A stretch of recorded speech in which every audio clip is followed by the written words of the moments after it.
بلن گهدارین هیجا چاقی و بخیر جه دوسیکت هایبت ام بورینا ایرو میجا رما سر کنفرانس هک و تالی شنگالی دا هاتیا چیکرین نوها جی میوان کما و دره حاضر بویا سمیرا هفسرو کا مجلس دکوره امی درباسی بالبن گوتن و گرین بمربن سریدا بخیر هاتن چاوان باشن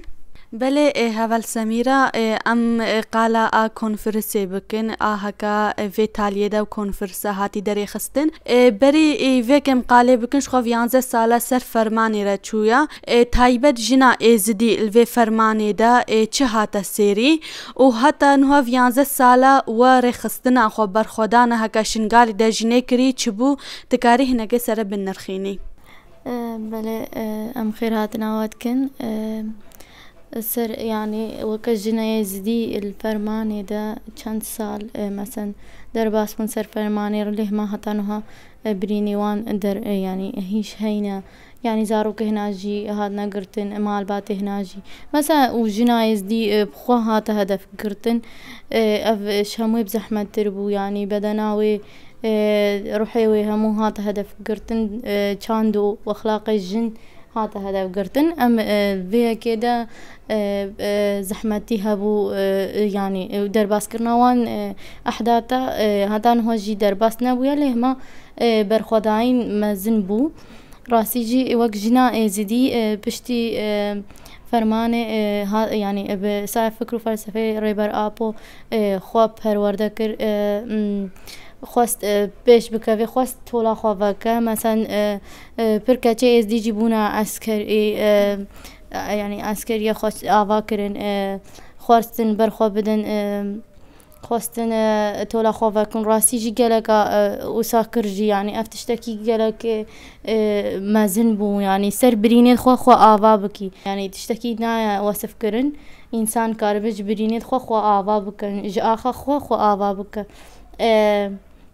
جبر بيه كي ام بيجن رونسانس جيب ويفا هنا كي بجنيفا قالك جي قريداي بو اشخوا هر تشت جواكي جنا سروكاتي جي قوت يا خنجرة بشتا جواكي فيجا ام خوازن يعني في رونسانسي في تشتينو بكن جن ايدي نبي خنجر وك نبي برين يعني ايدي جن خوا بخوا درمان بکه وکم گویی خوا شخالیا خوا آواکر ام بیشن نها رونسانس چه بویا يعني نبوينا كا يعني جبو ملتي ازدي گشتي سروكاتي افش مد خواست سروكاتي هر روش دما ديتن هف ديتن چه بو سلافش ازديارا شاند خواست ازدي خناس بکن خواست ازدی نبوینه که آوا بکن چما سروکاتی افج من خواست چما جملت همه هری زیده اف خواست اش ازدیا جبر بری فرمانه جی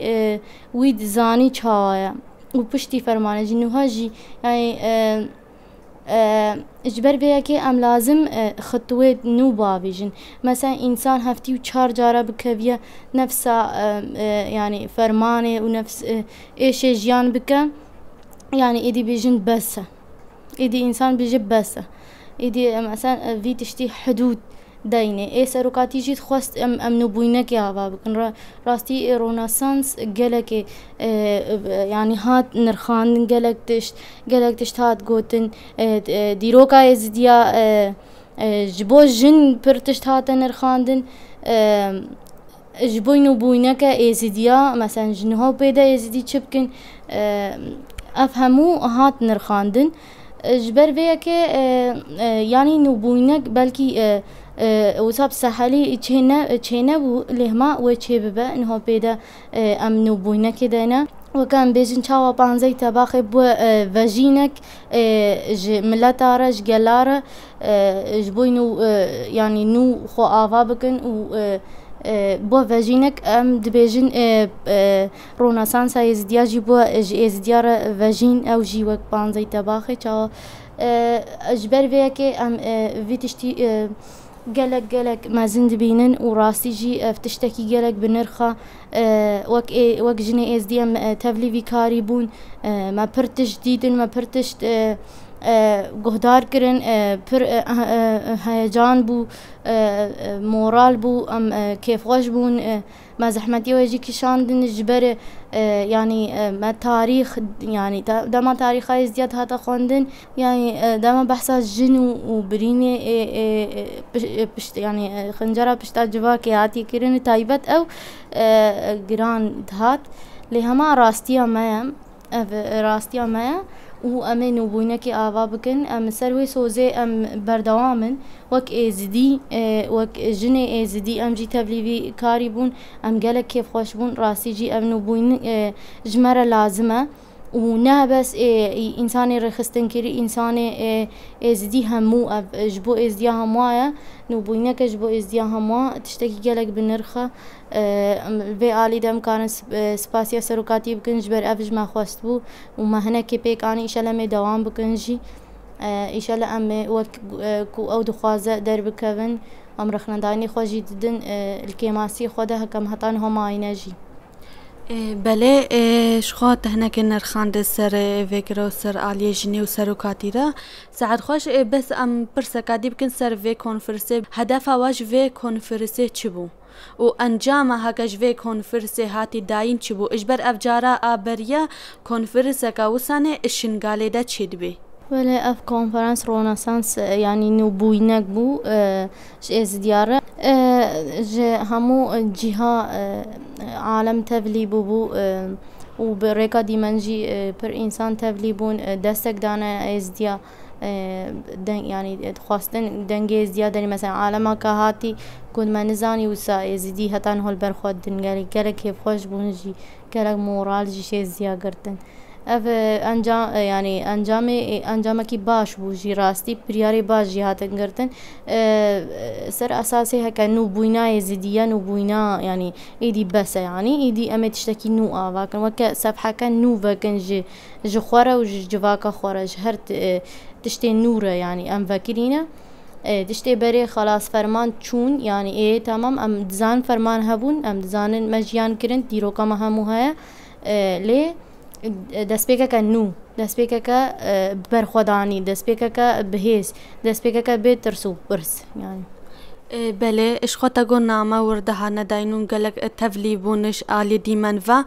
نرخاندنا وان سر ملت ایزدی چبون يعني نرخاندنا وان راستي جي مثلا بر انسانا جدر بهات بون گوتن من نزاني ازديا دان هو سال برخودن يعني افجي پر تشتكي او گوتن گو يعني هون رغمي هر تشتي هون چاو سا يعني هتان هو اف مورال هاي ناوا وده هتان هو اف هيس هاي من اما گوت ازدي خوش خاليا خو آواد كنيدي اجبر ويه كي يعني انسانا گوت ام دخوازن و راستی جی گو ام دستک ددن یزدیا و افتشت بردوام بی و راستی جی ام جی سوز ددن ایشالا وی بردوام بی ایشالا برخودانی وی بردوام برخودانی 11 ساله سایا فکر و فلسفه ریبر آبو و ام في بردوام بكن ان شاء الله وق جوان وق جن وق دايك ازدي ام في بردوام بكن ام اجبر ويكي قالك في روناسانس نو مورال دگرن ام دسبيكا كنو تخوازن ام دسبيكا كنو بيك بينه بله اشخو نامه آتگو گلگ نامه ورده هاتنا خوندی و یک نامه هکا با سروکاتی جی هاتا داین و داره بله سروکاتی نامه خو جیدد بیجه بجه جنه ایزدی پیشن گن آساس این و تکوشینینا او چند پیودی و سانه گران بها ادویجه هون وان پیوه سروکاتی هون وکا جنه ایزدی هون چلو نرخینن ام في وان گوتنا پر بنرخ بینی وک جنه ازدی راستی ام چه بیجن هر کیما اف گوتن راستی جی کورایا وان گلکه مثلا سروکاتی تخوازه جمره بیجه و ایدی یعنی نو بوینکه جبو جنجی مثلا سروکاتی نامج جن رشاند بو جنای ازدیره يعني جلق بنرخ وما ما خواست اموي نامي مثلا بلاف بكن ما بري جاري ام چن ناف ملت ده دخواندن الجنجي زلام جي هركز دكاره قودار كجبر يعني تشتكي واقعية اف نامه اف گوتن گلک بنرخبون ام جبوه ام بیجن إن شاء الله أمي وصا درب كابن يعني وكو سروكاتي مدبين جبر سروكاتي قلت أس خوا متخواست أس خوا زاروكا كي إيش هاجي جن ببينم إيش هاجي دايك ببينم سروكاتي بإيش جن دحسيا يعني خوا ذكر شو ناويده خوا ذكر يعني شو ناويده بريني وزاني چاوا زحمت يدكشينه وق جنا يزديجي دزانه چاوا فرمان جيان كريا چاوا مثلا نافان جواكا دا چاوا يعني چه زحمتي كشان ديا چه درباس كريا وجا او جي تخوازه جمن هو ام نوبوينه كي اواكن و ام وق جن مثلا جو بروجي مي جبو جن اوين نيفچا ماي إيدي يعني دا يعني كامل بو لي بيكانينا وي مايا يعني بيكانينا وي راستي جي هناك مايا ام تخوازن بيك بينن جبر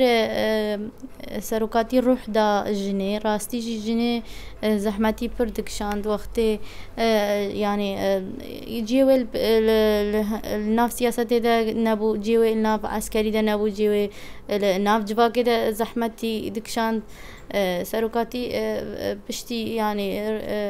في فكر وفلسفة خوا بلاكري يعني جنجي السروي أساسي هات يعني آسكي كو إيدي هناك شخوا فهم كر إيدي زاني كو نتني حدوده مال مطبخة زاروكانينا يعني نه فابريقة زاروكايا إيدي أفتشت قلق زحمتي هبون دما دس بيكل همان هو يعني الريج جنيرة هناك هاتيا فكرين جبر فكر وفلسفة ريبر آبو پر ري دا نيشاندان ام جبر ويكي ام سوزا نوبويندن وق جن ام وق جني رخصتن كري ام خوازن وراسي جي ام بيك بينن ام نوبوينك جبو جواكو بو جن بهمو هيزا خو ان شاء الله ام في بيك بين